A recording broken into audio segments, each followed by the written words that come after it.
छोटा सा गांव था, नाम था मधुपुर। वहां रहता था एक लड़का, मन्नू। मन्नू का काम था सब्जी उगाना, खेतों में काम करना और हर सुबह सब्जी ले जाकर गांव के बाजार में बेचना।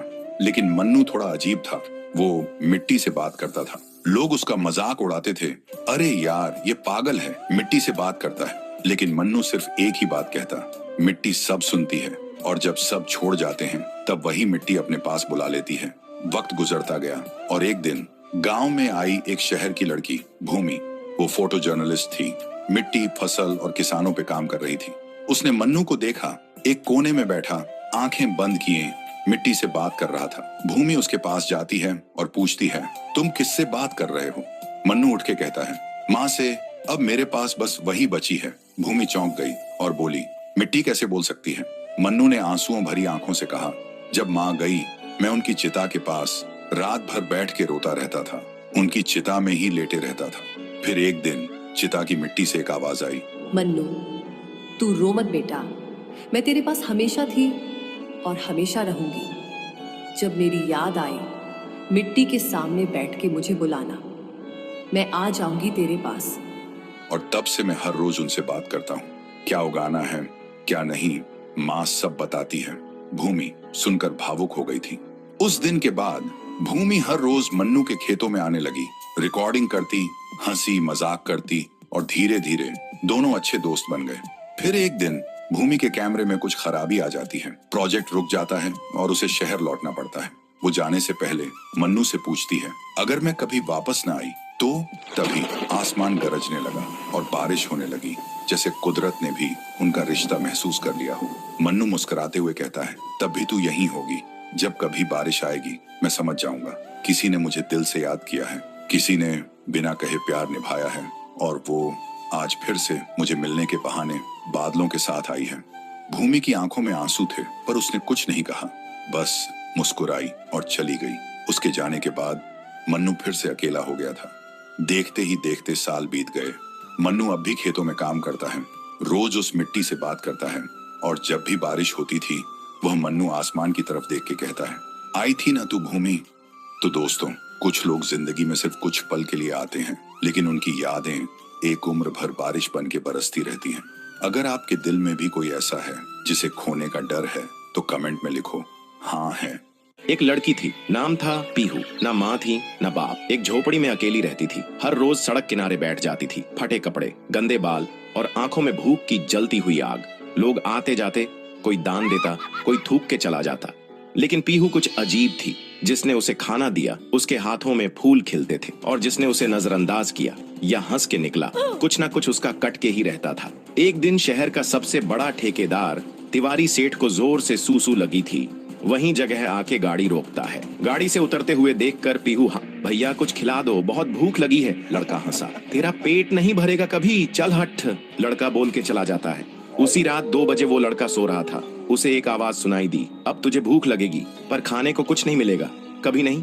अगली सुबह लड़का पागल हो चुका था। हर प्लेट से खाना गायब, जो भी खाना रखता था सब गायब हो जाता था। उसकी जिंदगी से भोजन नाम की चीज ही गायब हो गई थी। धीरे धीरे पीहू की कहानी फैल गई। जो उसे खिलाता है बच जाता है, जो हंसता है मिट जाता है। अब सड़क के कोने पे लोग लाइन लगा के खाना देने लगे डर के मारे।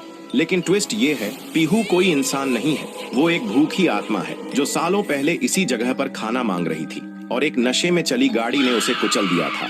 तब से ना उसकी लाश मिली ना इंसाफ मिला। उस दिन से वो बच्ची नहीं लौटी, एक भटकती आत्मा बन गई। तो दोस्तों, कभी किसी भूखे बच्चे को देखो तो नजरें मत फेरना, शायद वो इंसान ना हो पर तुम्हारा इंसान होना वहीं तय होता है। कमेंट करो, पीहू को खाना दो अगर इंसानियत अब भी जिंदा है।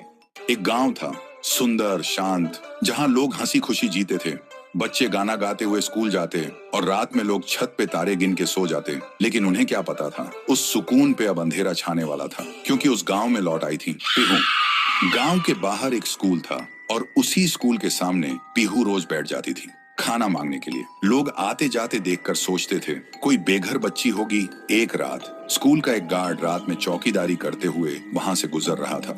पीहू उसे देखती है और बोलती है, मुझे भूख लगी है, कुछ खिला दो। गार्ड कुछ नहीं बोलता, सिर्फ घूरता है और अंदर जाकर सीसीटीवी चेक करने लगता है। तभी स्क्रीन से एक लाल हाथ निकलता है और अगले ही सेकंड में वो आदमी गायब। अगले दिन सुबह गांव में हंगामा मच गया, सब कांप गए, किसी को समझ नहीं आया किसने किया।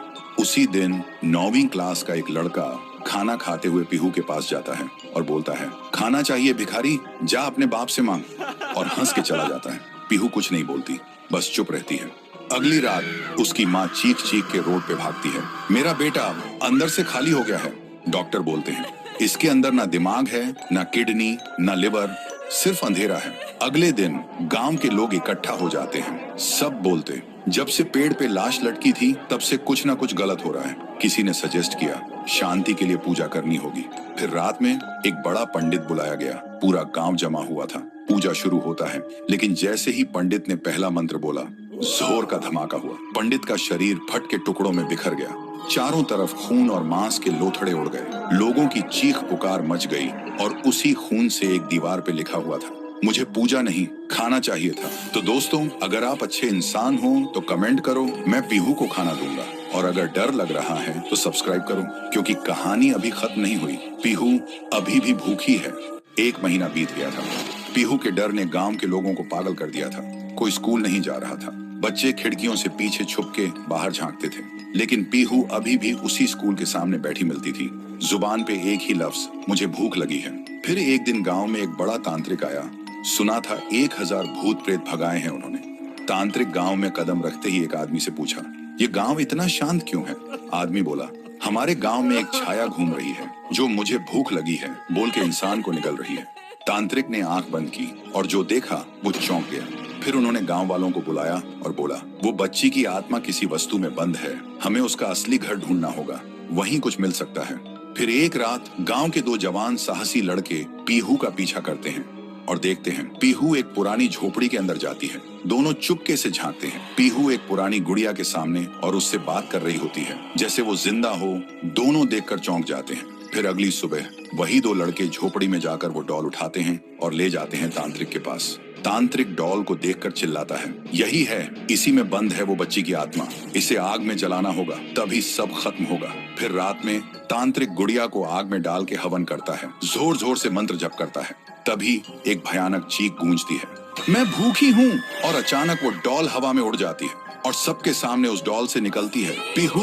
और जिन लोगों ने उस डॉल को छुआ था उनके शरीर एक एक करके पंडित जैसे फट जाते हैं। ये सब देखकर तांत्रिक भागने लगता है, लेकिन अचानक रास्ते बंद हो जाते हैं। वो पलट के देखता है, उसके सामने खड़ी होती है पीहू और वो बोलती है, तू मुझे जलाना चाहता था, अब तू जल। एक ही सेकंड में तांत्रिक के शरीर में आग लग जाती है और वो जलकर राख हो जाता है। उस रात के बाद गांव वालों को सब समझ आ गया था, पीहू ने सिर्फ उन्हीं को मारा जिन्होंने उसे दर्द दिया था, भूखा छोड़ा था, बाकी सब लोग ठीक थे। अगली सुबह गांव के सब लोग पीहू के सामने खाना लेकर आए और रो पड़े, बोले, हमें माफ कर दो, हमने तुम्हें भूत नहीं समझा, लेकिन तुम तो देवी हो जो सिर्फ भूखी थी। पीहू ने एक मुस्कान के साथ थाली में से एक निवाला उठाया और जैसे ही उसने वो खाया उसका रूप हल्की रोशनी में बदलने लगा। फिर वो उस गांव में छुपा था एक डरावना राज, एक राज जो सबके दिल में था पर जुबान पे नहीं। गांव के बीच एक सूखा हुआ पेड़ था जिसे लोग कहते थे श्रापित पेड़। ना कोई उसके पास जाता, ना कोई उससे आंख मिलाता। हर पूर्णिमा के अगले दिन उस पेड़ के नीचे एक लाश मिलती थी। लोग कहते, रात में कोई आता है और लाश छोड़ जाता है, लेकिन कभी किसी ने कुछ देखा नहीं, और देखता भी कैसे, जो देखता वो अगले दिन पेड़ के नीचे होता था। एक दिन राई स्टार ने ठान लिया, बस अब और नहीं, इस राज का अंत मैं ही करूंगा, क्योंकि ढोलकपुर का नाम मिट्टी में मिल रहा था। फिर एक पूर्णिमा की रात राई स्टार चुपके से जाकर पेड़ के पास बैठ गया। रात के 2 बजे एक आवाज आई, tum tum tum tum tum tum tum tum tum सहूर। और फिर वो पेड़ भूत में बदल गया। वो भूत कुछ अजीब सा था, एक भयानक शैतानी हंसी वाला चेहरा, आंखें बड़ी बड़ी। वो पेड़ चल के एक घर के गेट को जोर जोर से खटखटाने लगता है। तभी एक आदमी डर के मारे आवाज सुन के बाहर निकलता है। वो भूत अपने लकड़ी जैसे हाथ से एक ऐसा थप्पड़ मारता कि उसकी सांस वहीं थम जाती है और उसी जगह उस लाश को ले जाता है और वापस फिर से पेड़ बन जाता था। देखते ही राई स्टार का दिल कांप जाता है, पर वो कुछ बोलता नहीं। सुबह लोग भीड़ में जमा हुए और राई स्टार ने पहली बार उस पेड़ से बात करने की कोशिश की। पेड़ के अंदर से एक आवाज निकली, क्या तुम सब भूल गए मुझे? राई स्टार बोलता है, तू कौन है? पेड़ बोलता है, मैं हूँ ठुन ठुन ठुन साहुर। एक वक्त था जब मैं भी इस गांव का एक प्यारा सा बच्चा था।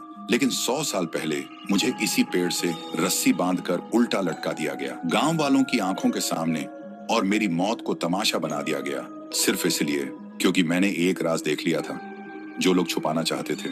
और उसी पल से मेरी रूह इस पेड़ से जुड़ गई। उस दिन से मैं इंसान नहीं, एक सज्जा बन गया, और हर पूर्णिमा में एक राजदार को चुनता हूँ और फिर उसे उसकी खामोशी का हिसाब देता हूँ। राइस स्टार बोलता है, लेकिन अब तो वो लोग मर चुके हैं ना जो तेरा कसूरवार थे। अब तू मासूम लोगों को क्यों मार रहा है? पेड़ कुछ देर चुप रहता है, फिर बोलता है, ठीक है, बस एक बार मुझे याद करो, एक दिया जला दो, फिर मैं कभी किसी को नहीं मारूंगा। फिर रात में सब लोग आते हैं, एक एक दिया जलाते हैं, और तभी पेड़ अपने आप से आग पकड़ लेता है और आखिर में मुक्ति मिलती ठुन ठुन ठुन साहुर को।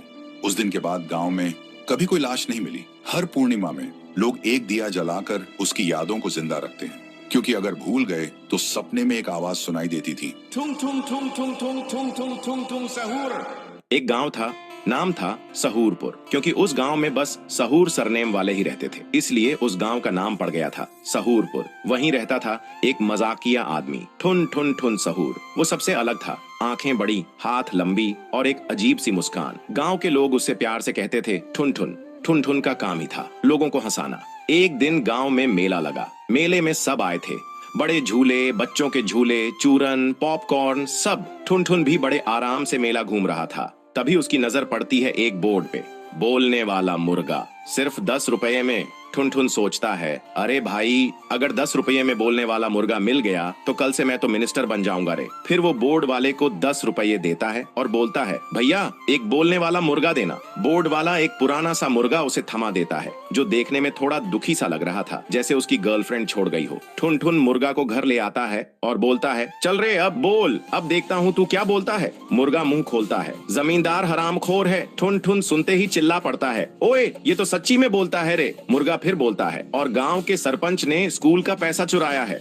ठुन ठुन सोचता है, अरे भाई ये मुर्गा तो पूरा न्यूज चैनल निकला। अगले दिन ठुन ठुन रोड के किनारे पे चिल्ला चिल्ला के बोल रहा था, सच बोलने वाला मुर्गा, सच सुनना है तो बस 2 रुपए का टिकट लो। थोड़ी देर में लोगों का भीड़ लग जाता है और मुर्गा बोलता जाता है, मुंशी की चोरी, मास्टर जी की दूसरी शादी और रामलाल के टॉयलेट में विस्की का अड्डा। गांव में हंगामा मच जाता है। सब लोग उस मुर्गे से डरने लगे थे, कहीं उनका भी सच ना बाहर आ जाए। और ठुन ठुन भी गांव में और ज्यादा छा गया था, लेकिन दुश्मनी भी बढ़ने लगी थी। एक रात जमींदार ठुन ठुन के घर आया और गुस्से में बोला, अगर तू इस मुर्गे का मुंह बंद नहीं करवाया तो तुझे फ्राई करके कुत्ते को खिला दूंगा, और धमकी देकर चला गया। ठुन ठुन घबरा गया, पर मुर्गा बोला, टेंशन न ले ठुन ठुन भाई, प्लान बी रेडी है। ठुन ठुन बोला, तू तो बड़ी चालाकी से बोलता है बे। मुर्गा ने आंख घुमाई और बोला, अरे मैं बोलता ही इसलिए हूँ क्योंकि मैं मुर्गा नहीं, रॉ का सीक्रेट एजेंट हूँ, अंडरकवर पे था। ठुन ठुन सुनते ही बेहोश हो जाता है। फिर अगले दिन रॉ वाले आए और मुर्गे को हेलीकॉप्टर में बिठा के ले गए, और ठुन ठुन गांव के बीच में अकेले बैठा था, एक नोट के साथ। नोट पे लिखा था, थैंक यू ठुन ठुन, देश के लिए काम आया, लेकिन तेरे लिए एक असली मुर्गा छोड़ के जा रहा हूँ, वो सिर्फ कुकड़ूकू बोलेगा। तो दोस्तों, अगर आपको भी ठुन ठुन की तरह कभी जिंदगी में बोलता मुर्गा मिला हो तो कमेंट करो कुकड़ूकू।